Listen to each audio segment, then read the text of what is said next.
Salut à tous, bienvenue donc sur l'entrepreneur à la salle, Thierry #Henry. Aujourd'hui donc je vais te parler donc des réseaux sociaux avec mon invité qui est un expert donc des réseaux sociaux. Il a créé sa structure il y a 2 ans et il aide donc plusieurs sociétés, TPE et PME à scaler donc leur business et augmenter leur communauté. Donc je vais tout te dire après avoir remercié donc mes sponsors. Learnbox, en tant qu'entrepreneur, il est important que ta société vende des produits et des services tous les jours. Que tu sois entrepreneur, infopreneur, n'importe quel business en ligne, tu pourras créer, vendre et automatiser ton savoir en ligne. Learnybox est le meilleur couteau suisse pour entrepreneurs. Cela va tout simplement faciliter la réussite de ton e-business. C'est un service à toute épreuve pour ta réussite. Grâce à Learnybox, tu vas développer ton activité avec l'esprit tranquille. Donc, si tu veux donc avoir 14 jours d'essai gratuit, je te conseille donc d'aller donc sur le lien suivant thierry-du6henry.fr/lbx, donc thierry-du6henry.fr/lbx. Tu pourras donc trouver tous les outils nécessaires pour vendre plus en automatique 24 heures sur 24 dès aujourd'hui. ConvertKit, outil numéro 1 pour la construction de ta liste email. Comme tu le sais, l'argent est dans la liste. Je te conseille donc de commencer aujourd'hui à construire ton business avec ConvertKit. ConvertKit te permet de gérer ta liste email et de configurer ton autorépondeur de manière simple et conviviale. La segmentation de mes abonnés par groupe afin d'obtenir un contenu spécifique à leurs besoins n'a jamais été aussi simple.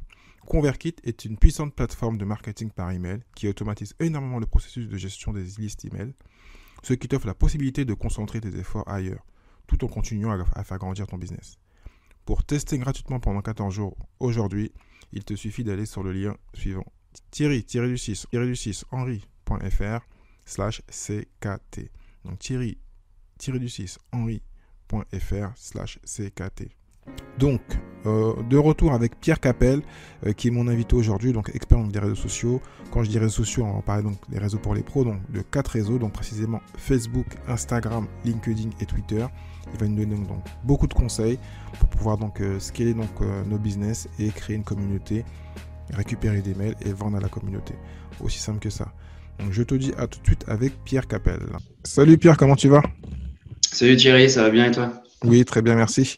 Donc, merci d'avoir pris le temps donc, de venir pour cette interview. Donc, tu es un expert donc, des réseaux sociaux. Ouais, merci de m'avoir invité, hein, surtout. Oui, voilà, je suis un expert des réseaux sociaux, donc et plus précisément un community manager pour les entreprises. Donc, plutôt, donc, là, je précise bien, oui, donc c'est bien que tu l'as dit. On va rester sur le côté pro, donc plutôt donc, les réseaux comme LinkedIn, Twitter, Insta. Et Facebook, ouais. et Facebook, voilà. Même si souvent on dit que Facebook et même Insta sont pas pour les pros, mais en fin de compte, si, parce que en gratuit et en payant, donc on peut attirer des clients et tout comme tu le dis bien sur ton site, hein, tout le monde est sur un réseau social et au moins sur un des 4 qu'on a dit là. Ouais, mais c'est ça, c'est que ça dépend de la typologie de l'entreprise, hein. Il y a des entreprises qui ont plus un cœur à publier, communiquer sur Facebook ou Instagram et d'autres sur LinkedIn. Donc l'idée, c'est de bien réfléchir à comment les positionner, où les positionner et quoi communiquer, quoi. D'accord. Donc toi, par rapport à ces 4 plateformes, lesquelles tu conseillerais? Est-ce que donc ça va dépendre donc de la niche, de ce qu'on veut? Est-ce qu'il faut faire un plan en fin de compte sur le 2-3 ans, de dire ce qu'on veut faire, ce qu'on veut réaliser? Comment quand tu as un client, comment tu fais pour décider comment il doit faire sa stratégie? Ouais, ça c'est une bonne question. C'est vrai que c'est une question qu'on me pose assez souvent.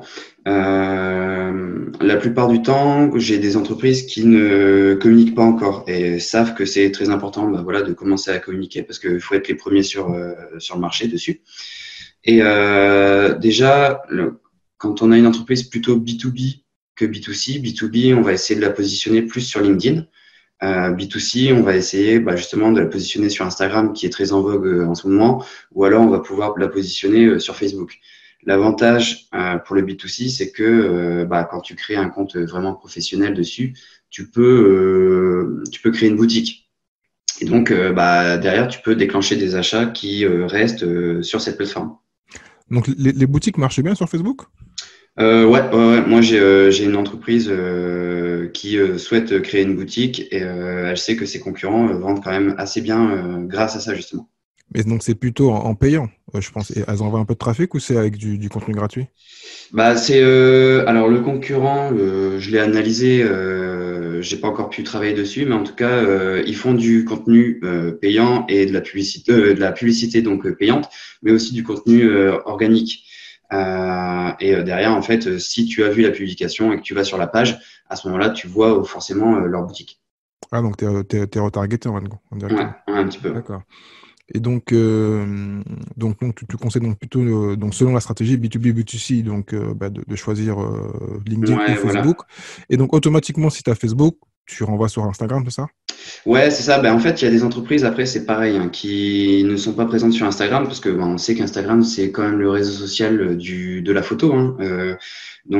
Si tu es une entreprise où il n'y a pas forcément beaucoup de visuels, beaucoup de photos, c'est compliqué de te positionner dessus. Mais il y a toujours quelque chose, il y a toujours un moyen d'utiliser ce réseau social-là. Ce que je recommande à mes clients et aux personnes qui vraiment s'intéressent à se positionner dessus, c'est de bien réfléchir sur où est notre cible, surtout, et qu'est-ce qu'on va communiquer. Il vaut mieux être présent sur un réseau social attractif et pro dessus que d'être présent sur 10 réseaux sociaux et de publier une fois toutes les semaines ou tous les 15 jours, quoi. D'accord, ouais, donc c'est plutôt le côté discipline, être produire Ouais. très souvent et avoir un réseau social puissant qu'en avoir quatre, mais qui ne sont pas très forts, hein, ce qu'on comprend. Voilà, c'est ça, c'est que derrière, on sait très bien que plus le réseau social va grossir, plus la communauté va s'agrandir. Et si tu dispatches un petit peu tout ça, bah, ce qui est dommage, c'est que la communauté, ben, elle est dispersée dans les quatre coins du digital. Et pour le community manager, du coup, c'est un petit peu compliqué, bah, justement, de gérer tout ça. D'accord. Et donc concernant donc le, le réseau, est-ce que donc toi automatiquement donc tu proposes en fin de compte que la personne crée un compte parce que comme tu me dis certains des fois n'ont rien, un compte pour la société, mais aussi pour les comptes des employés ou de la personne hein, si c'est un entrepreneur indépendant. Et parce que souvent en fin de compte on fait le mix entre les deux. Quand tu as plusieurs activités, ça peut arriver, hein, Ouais. euh, eh bien, il faut dissocier en fin de compte le compte personnel, le compte pro. Comment tu conseilles dans ces cas-là? Bah, moi, ce que je conseille, c'est vraiment, de toute façon, dans tous les cas, c'est d'avoir une page pro, une page professionnelle en plus du profil. Pourquoi? Parce que la page professionnelle est accessible à tous. Je vais te raconter une histoire. J'avais un client qui avait besoin d'une stratégie justement et puis d'un accompagnement dessus. Il s'était dit bon bah voilà, je vais commencer à publier sur mon profil, donc son profil perso, Oui, là où sur Facebook il a tous ses amis. Et en fait, il propose un concours pour gagner quelque chose par rapport à son entreprise. Et en fait, il se rend compte que bah, c'était que ses amis qui avaient participé. Il m'avait posé la question, il m'a dit bah c'est bizarre, j'ai eu 0 personne nouvelle en contact entrant. Et je lui ai dit bah ouais mais pourtant je vois pas bah déjà je vois pas votre page pro sur Facebook et en plus de ça je vois pas votre concours. Et à ce moment-là en fait on s'est connecté sur Facebook et c'est là où je lui ai expliqué que il faut vraiment publier sur la page pro pour pouvoir essayer de toucher le plus de monde le plus de monde possible. Ouais. d'accord. Et donc dans ces cas-là, il vaut mieux donc utiliser un logiciel pour auto-publier ou sinon automatiquement prendre les services d'un community manager pour bien faire les choses. Je dirais que si l'entrepreneur ou l'entreprise souhaite vraiment communiquer d'elle-même, à ce moment-là, elle peut prendre un logiciel de programmation de poste. Hein. Ce qui est bien, c'est que sur Facebook et Instagram, maintenant, on peut le faire gratuitement. C'est directement dans le Business Manager. Sur LinkedIn, il faut encore utiliser des outils tiers. Donc, bon, bah, voilà, il y en a d'autres, un Buffer ou de suite, il y en a d'autres. Cependant, en fait, ce que je différencie par rapport à la publication programmée et le community manager, c'est que le community manager va créer des posts qui vont générer de l'interaction. Moi, par exemple, quand je réfléchis à créer des publications, je réfléchis à surtout est-ce que ça va intéresser les abonnés? Est-ce qu'ils vont commenter? Est-ce qu'ils vont partager? Est-ce qu'ils vont liker, par exemple? Parce que la plupart du temps, l'entrepreneur ou l'entreprise publie quelque chose dans le but d'informer et non pas d'interagir avec sa communauté. Mais surtout que moi, j'ai écouté dernièrement, je crois que c'était Nel Patel ou même plusieurs pros, enfin, des réseaux sociaux comme toi. Et il indiquait en fin de compte bizarrement, et eux en plus ils avouaient leur erreur. Ils avouaient, oui, c'était deux pros en fin de compte du marketing en général, web marketeurs. Ouais. Et ils disaient qu'eux, comme ils sont trop gros, ben, ils programment tout. Et ils disent en fin de compte, ben, les plateformes comme Facebook, LinkedIn aiment bien le live. Maintenant, on est vraiment de l'avenir du live. Et c'est ce qu'ils mettent en avant, l'algorithme des réseaux sociaux. Et en fin de compte, si tu fais trop de programmation, eh ben, c'est bien. Mais en fin de compte, les plateformes n'aiment pas ça, savent que c'est une programmation, donc elles n'aiment pas ça. Parfois, quand tu fasses du live, est-ce que donc dans ces cas-là, il faut que le dirigeant devienne comment dirais-je, pas un influenceur, mais qu'il se mette à faire du live, ou c'est le community manager qui va le faire pour lui, ou est-ce il faut une image euh, un emblème de la société pour pas que lui parce que souvent le dirigeant n'a pas envie de se mettre en avant, ça dépend des structures, ça dépend de la taille. Donc, qu'est-ce que tu conseilles par rapport à ça? Bah, moi, je dirais que, alors, si on part du principe où c'est un entrepreneur, il faut qu'il communique de lui-même. Pourquoi? Parce que un entrepreneur, on a besoin de voir sa tête, on a besoin d'être assuré parce que c'est quelqu'un qui est tout seul. Pour une entreprise, je dirais que là, on pourrait forcément utiliser un community manager parce que, bah, voilà, la personne va soit publier en live, soit répondre aux commentaires en live. On sait très bien que la durée de vie d'une publication, c'est quand même assez court, que ce soit sur n'importe quel réseau social, et que si il n'y a pas forcément une interaction dessus, bah, derrière, elle passe à la trappe. Et c'est pour ça que les community managers sont là, c'est que derrière, bah, il y a des commentaires. Nous, on va répondre à ces commentaires-là, tout en relançant, en posant des questions pour bah, justement générer encore plus d'interactions. Alors que quand tu programmes un post, par exemple, tu vas programmer un post à 11 heures, bah, peut-être qu'à 11 heures, tu es en train de boire ton café avec un prospect ou un client et tu pourras pas forcément répondre aux questions tout de suite. Donc, oui, mais après, là, bon, ça va dépendre de la structure, parce que c'est vrai, comme tu dis, donc ça dépend de l'entrepreneur et de la structure. Mmh. Est-ce que donc à quel moment, à quel montant aussi donc de chiffre d'affaires il faut commencer à penser au community manager? Parce qu'au début, bon, tout seul, on l'est soi-même, hein, on apprend Ouais, à faire c'est ça. les réseaux. Ou sinon, on va faire comme certains le font. Et moi, j'ai fait un moment aussi, j'allais à Madagascar, tout ça. Mais à quel montant tu conseilles de passer par un service de community externe et puis ou sinon en interne, embauché? En externe, en externe, par exemple, moi, ce que je dis, c'est que si la mission demande pas forcément beaucoup de temps ou demande un poste par semaine, par jour, etc., ça sert à rien de prendre une personne en interne puisque bah, ta programmation, ça va te prendre, allez, sur tout un mois, ça va te prendre peut-être 2, 3 jours. Je pense que à partir du moment où tu commences à avoir une grosse communauté, avoir beaucoup d'interactions, de commentaires, de messages privés et un petit peu de SAV, je pense que là, c'est à ce moment-là qu'il faut prendre quelqu'un en interne. D'accord. Et Ouais. donc, en termes quand tu parles de grosse communauté, ça correspond à combien? Parce que, en fait, Bah, à l'époque, par exemple, une page Facebook, c'était un carton. Maintenant, ouais. même quand on a 100 000 personnes, ce que je n'ai pas, mais par rapport à ce que j'ai entendu, même quand tu envoies, une, une information ou un post, ben, tu as quasiment plus d'interaction. Donc, à quel moment, même si tu l'as un peu dit par rapport au SAV, donc, euh, comment on peut se dire, bah, ça vaut le coup d'investir dans un community manager, interne ou externe, pour que ce soit rentable? Ouais, bah en fait, à ce moment-là, on sait très bien que on a une entreprise, on croise cette entreprise-là, et en fait, il faut pouvoir la faire connaître. La faire connaître, bah, ça passe par justement de la création de contenu. Et derrière, bah, moi, par exemple, sur Instagram, ce que je fais, c'est que je vais commencer à publier à faire des posts, à publier des posts, interagir avec justement les personnes qui commentent, qui likent, etc. Et bah, derrière, je vais commencer à aussi lancer des discussions avec des personnes qui pourraient être intéressées, donc des prospects. Et derrière, bah, ça va créer tout cet engouement, toute cette communauté qui va s'abonner ou non à ta marque. Et donc, c'est ça aussi le rôle du community manager, c'est que il ne sert pas juste à créer des posts, à commenter, il va aussi aller chercher la communauté, parce qu'on sait très bien que si tu commences sur un réseau social, t'es pas forcément visible et il faut se rendre visible. Donc, bah, ça va être aller sur des posts, sur des comptes partenaires, aller commenter sur des comptes partenaires, aller liker des posts ou des commentaires qui sont utiles. Enfin, voilà, le but, c'est d'essayer de te faire voir au maximum. C'est un petit peu comme dans la vraie vie, hein. Dans la vraie vie, quand tu lances ton entreprise, bah, si tu restes derrière ton ordinateur, c'est un petit peu plus compliqué et tu peux te lancer dans des groupes business D'accord. et te montrer, ouais. Et donc, est-ce que donc toi, tu conseilles à des sociétés ou à des entrepreneurs, enfin, entrepreneurs, si ça, ils le font, c'est-à-dire de créer des groupes sur Facebook et aussi sur LinkedIn, parce que souvent, les gens ne pensent pas créer des groupes, mais il y a des groupes sur LinkedIn. Est-ce que c'est une stratégie intéressante de créer un groupe par rapport à sa marque? Euh, ouais, je dirais que oui, puisque en fait, ça va être un petit peu tes ambassadeurs. Il faut savoir que tu vas avoir ta page donc Facebook où tout le monde va pouvoir avoir accès, et derrière le petit groupe privé, ça te permet en fait d'avoir un groupe, un noyau soudé et solide. Et ça va être vraiment tes ambassadeurs, ceux qui vont vraiment croire et qui croient à ta marque et qui vont essayer de la porter et de la faire viraliser justement. D'accord.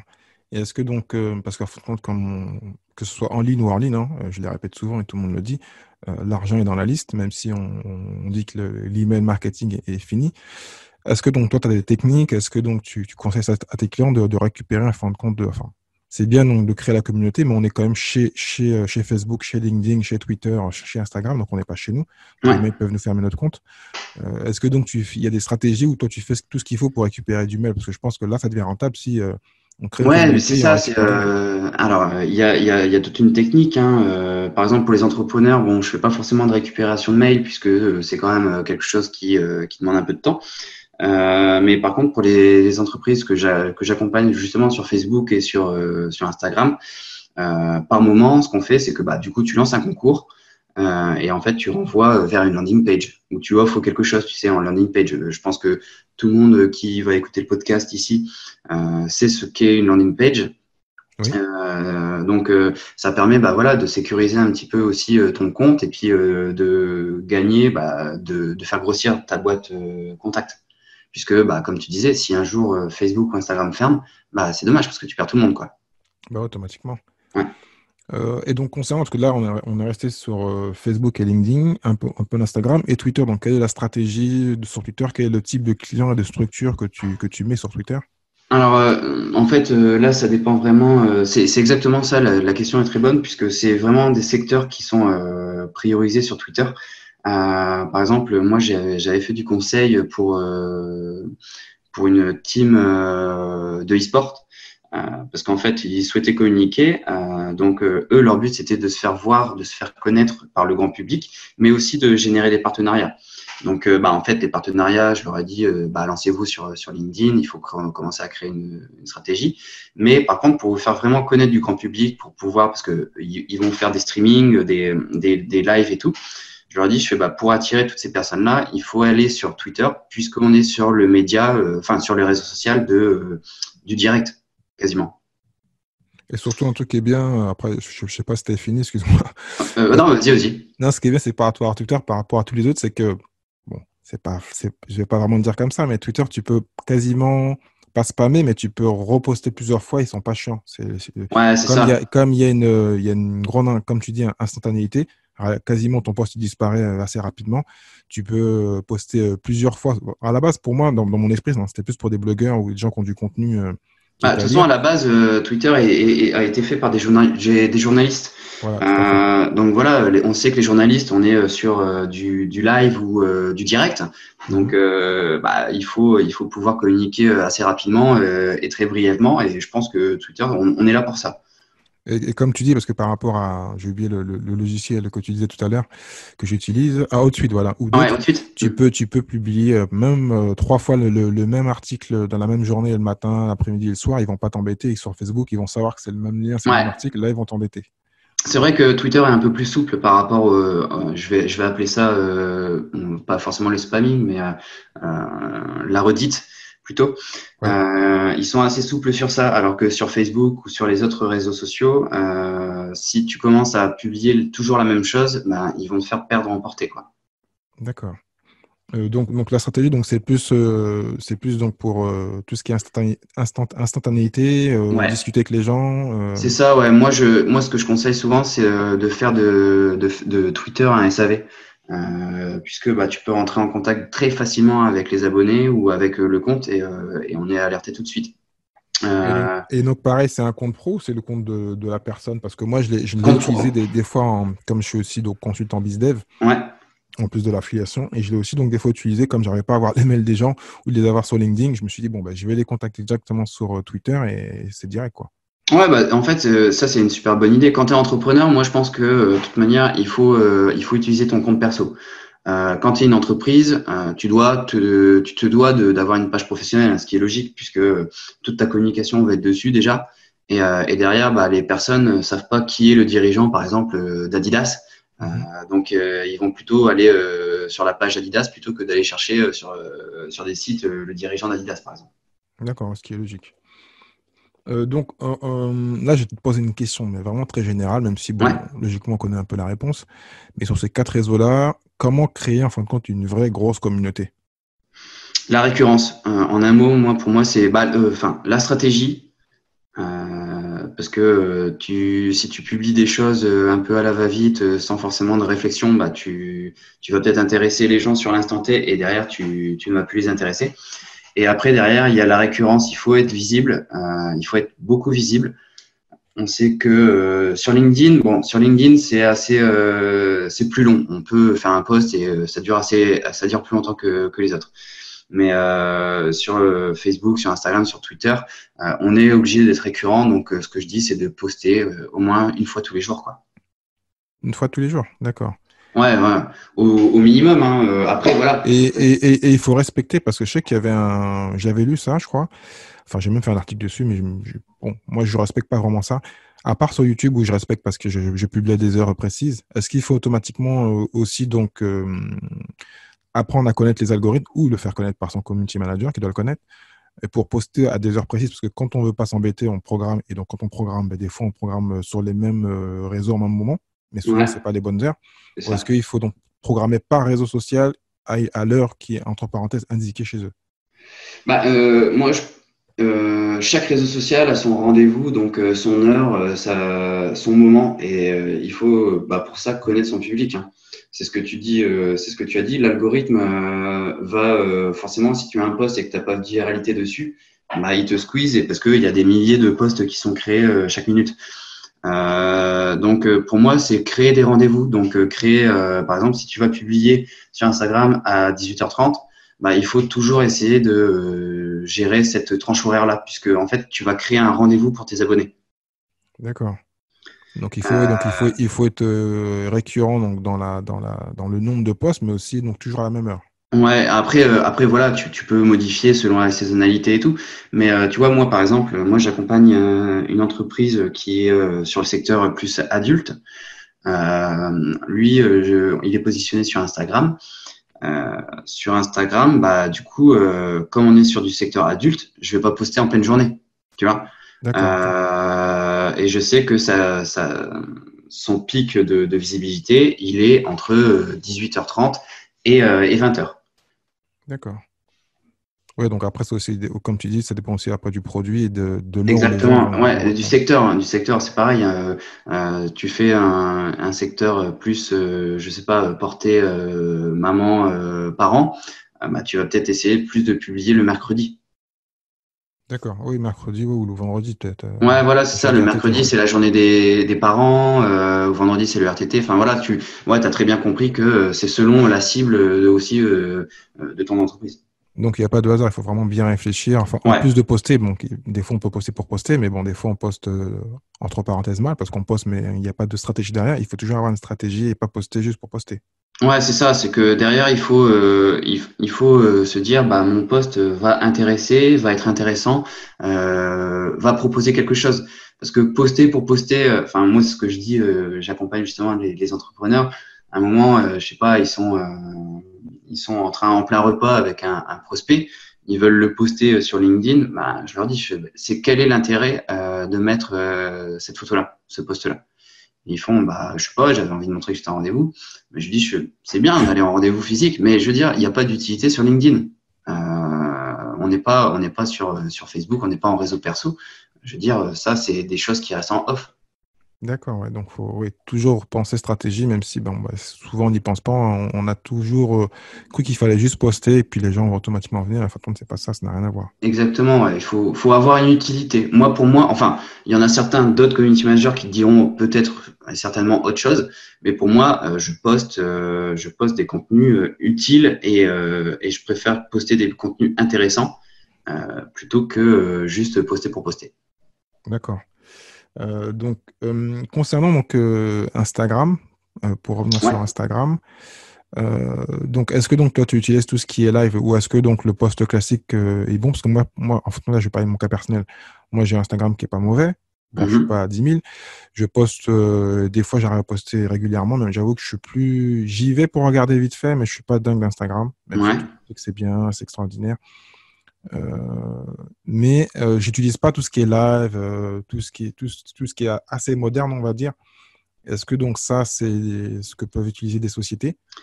Ouais, surtout Instagram, par exemple, les coachs, les entrepreneurs et tout, devraient utiliser vraiment le live pour se montrer, parce qu'on sait que Instagram privilégie ça. Après, il y a les stories qui sont très importantes par rapport à ça. C'est vrai que souvent, je recommande, bah, c'est de faire 1 à 2 stories par jour. Parce que c'est pareil, il y a de l'algorithme dedans. Plus on est régulier, plus on va être vu. Donc, Surtout que techniquement, comparé à. Ça me rappelle un marketeur qui parlait de ça, qui disait que ben, les stories sont gratuits. Et dans les stories, on peut mettre à chaque fois sa marque. On dit, voilà, va sur le lien là ou ouais, prenez ce produit-là et c'est gratuit. ouais, c'est ça. C'est que derrière, on peut communiquer, on peut rediriger. Bah, à partir d'un certain nombre d'abonnés, on peut commencer à rediriger sur les pages. Je veux dire, on peut créer des boutiques sur le fil. Je veux dire, c'est hyper complet, quoi. Et il faut pouvoir utiliser toutes les fonctionnalités pour être bien vu d'Instagram. D'accord. Bon. Ben, je pense qu'on a fait le tour. Est-ce que tu as d'autres choses que j'ai oublié de parler sur les réseaux, des choses à donner à l'auditoire là?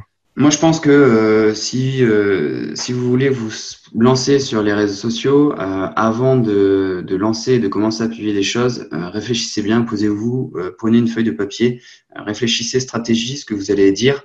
Et surtout, ce que je conseille à chaque fois, c'est plutôt que de tout publier d'un coup, prenez votre temps, même si bah, c'est pas forcément tous les jours, bah, mettez une fois tous les 2 jours, une fois tous les 3 jours. Soyez régulier, puisque bah, en fait l'algorithme derrière va voir que vous êtes régulier et va vous favoriser derrière. Et donc, enfin voilà, il vaut mieux publier une fois tous les 2 jours, 3 jours du contenu intéressant plutôt que pendant, par exemple, un an, plutôt que de publier pendant 50 jours d'affilée du contenu et derrière ne plus rien avoir à faire. Ouais, donc on l'a répété plusieurs fois, mais bon, la règle de base sur les réseaux, c'était constant et consistant, on va dire, ou plutôt Ouais, constant, ouais, consistant, ouais. non, constant et régulier. Donc merci à toi, Pierre. Donc je vais redonner ton site, PIRKPL, donc PIRKPL.fr ou .com? Point .fr. Point .fr. .fr, tant qu'à faire, on est en France, hein, donc PIRKPL, donc par rapport à ton nom, en fin de compte, hein. C'est ça. Je vais te poser donc les questions pour finir l'entretien, puis après je vais te Vas-y. dire au revoir. Donc, quel est le business dont tu rêves à part celui que tu fais actuellement, que tu as créé il y a 2 ans, mais bon, c'est jamais, peut-être que tu as un business. Alors moi, j'aimerais bien créer justement une boutique de vêtements en e-commerce. Mais D'accord. créer une boutique de vêtements, c'est-à-dire bah, créer vraiment les produits, euh, les proposer en réel, quoi. Pas par exemple du drop. D'accord, ouais, donc vraiment créer une marque avec donc, le Ouais, stock. Le stock. ouais, c'est ça. Tu as envie de t'embêter avec le stock, c'est énorme. Ouais, c'est ça, ouais. Non, mais en Tu as fait, envie de toucher en fin de compte, ouais. Bah, ouais, après, c'est ça, c'est que je suis quelqu'un de très tactile.